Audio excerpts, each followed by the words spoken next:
साथियों, आज मैं आपको बहुत ही शानदार चीज़ के बारे में आपको जानकारी देने वाला हूँ।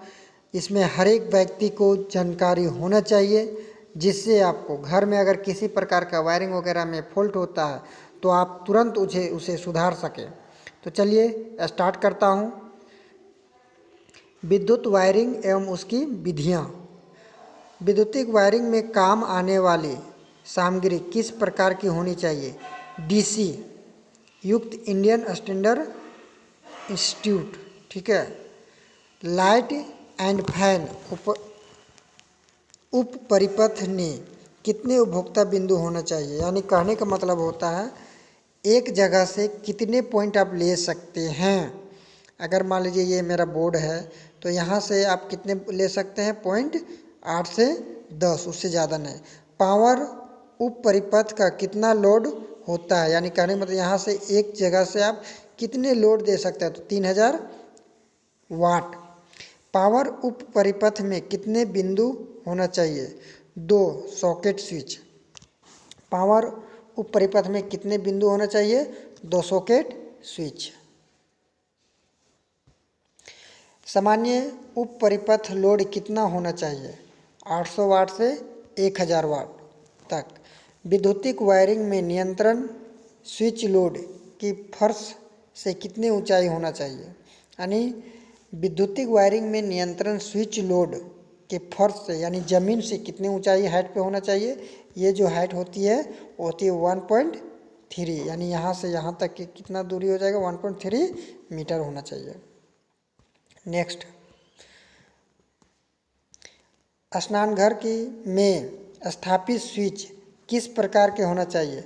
जलरोधी। अगर मान लीजिए ये मेरा रूम है तो आप क्या करेंगे? यहाँ पे जलरोधी स्विच वगैरह का लगाएंगे, ठीक है। नहीं तो क्या होगा, मान लीजिए अगर हम यहाँ से अगर नहाते धोते हैं तो इस परिस्थिति में क्या होगा? पानी वगैरह छिटक जाएगा। तो उसके लिए हम लोग क्या करते हैं? जलरोधी स्विच वगैरह का प्रयोग करते हैं। सामान्य स्विच बोर्ड में आने वाली सॉकेट कितने एम्पियर का होता है? 5 एम्पियर और 240 वोल्ट। घरों में जो हम लोग प्रयोग करते हैं 5 एम्पियर और 240 वोल्ट का। पावर स्विच बोर्ड में आने वाली सॉकेट कितने एम्पियर का होता है? 15 एम्पियर 240 वोल्ट। छत के पंखों के स्पर्श कितनी ऊंचाई तक होती है? यानी मान लीजिए अगर छत की पंखा है तो आप कितनी ऊंचाई तक लगाएंगे साथियों? अगर फैन लगाना है कहाँ से? ज़मीन से, तो कितना ऊंचाई होना चाहिए? 2.4 से 3 मीटर तक ही होना चाहिए। सभी प्रकार के लाइट की ऊंचाई फर्श से होनी चाहिए। 2.25 मीटर, उससे अधिक नहीं होना चाहिए। सभी प्रकार के लाइट ऊंचाई फर्श कितना होना चाहिए? यानी जो आप लाइट लगाते हैं घरों में वो कितना ज़मीन से होना चाहिए? 2.25 मीटर। फ्यूज तार सदैव कहाँ स्थापित किया जाता है? फ्यूज तार हमेशा श्रेणी क्रम में संयोजित किया जाता है। कहने का मतलब है मान लीजिए ये मेरा बोर्ड है और ये मेरा फ्यूज है, ठीक है। तो यहाँ पे जो फेज आएगा, ठीक है, फ्यूज से ही लगा होगा। फ्यूज से फिर आप यहाँ पे स्विच वगैरह में सब में कनेक्ट कर सकते हैं यहाँ से, ठीक है। याद रखेंगे। 3 फेज सप्लाई RYB, ठीक है। 3 फेज से मानक रूप से रोल कोड होता है, ठीक है। तो इससे हम लोग क्या कहते हैं? RYB, रेड येलो ब्लू, यानी लाल पीला नीला। रेड से लाल, वाई से येलो पीला और बी से ब्लू मीन्स नीला। याद रखेंगे। विद्युतिक परिपथ में लीकेज करंट का मान कितना होता है? 1/5000वां भाग होता है। विद्युतिक वायरिंग की मूल प्रणाली कौन सी है? ट्री प्रणाली एवं डिस्ट्रीब्यूशन बॉक्स प्रणाली। वह वायरिंग प्रणाली कौन सी है जिसमें वायरिंग को पेड़ की शाखाओं की तरह लगाया जाता है? ट्री प्रणाली। ट्री प्रणाली के प्रमुख कौन से होते हैं? जोड़ विधि, कनेक्टर विधि। वायरिंग प्रणाली में यांत्रिक दृष्टि से सबसे मजबूत वायरिंग कौन सी होती है? Conduit pipe wiring. बस बार प्रणाली में कौन सा वायर ज़्यादा काम में आता है? Copper wire. किसी प्रयोगशाला आदि में लगी मोटर, जनरेटर आदि भारी सप्लाई प्रदान करने के लिए कौन सी वायरिंग प्रणाली काम में ली जाती है? बस बार वायरिंग प्रणाली। विद्युतिक वायरिंग प्रणाली में सर्वाधिक कौन सा वायर काम में आता है? PVC copper wire. विद्युतिक वायरिंग में मानव मशीनीकरण की सुरक्षा के लिए कौन सा क्रिया काम में लाया जाता है? अर्थिंग प्रणाली। चट्टानी इलाकों के अर्थिंग कौन से की जाती है? Pipe earthing. नमी वाले स्थानों पर किस प्रकार का अर्थिंग किया जाता है? Plate earthing. प्लेट अर्थिंग तैयार करने के लिए भूतल पर कितनी चौड़ाई का गड्ढा खोदा जाता है? 90x90।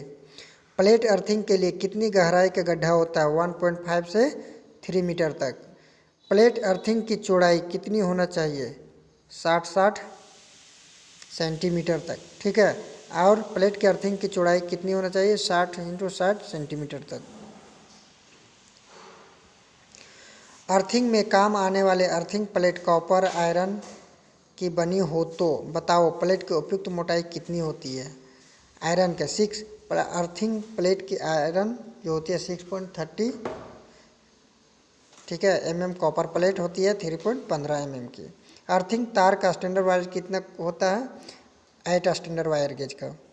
अर्थिंग के लिए नमी बनाए रखने के लिए या प्रतिरोध का मान घटाने के लिए क्या किया जाता है? चारकोल, नमक, कोयला, जल आदि का प्रयोग किया जाता है। पाइप अर्थिंग के लिए कितनी चौड़ाई लंबाई का गड्ढा खोदा जाता है? 30x30 सेंटीमीटर का। पाइप अर्थिंग गड्ढे की गहराई कितनी होती है? 4 मीटर। सामान्य भूमि का प्रतिरोध कितना होता है? सामान्य भूमि का प्रतिरोध कितना होता है? 2 से 3 ओम तक। विद्युतिक वायरिंग में इंसुलेशन प्रतिरोध का मान कितना होता है? 1 मेगा ओम से कम नहीं होना चाहिए।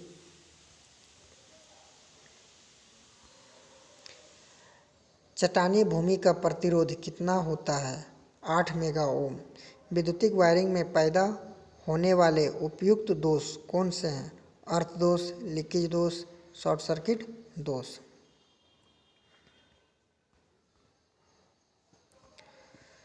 आकाशीय विद्युतिक से बचने के लिए क्या किया जाता है? तड़ित चालक का प्रयोग किया जाता है।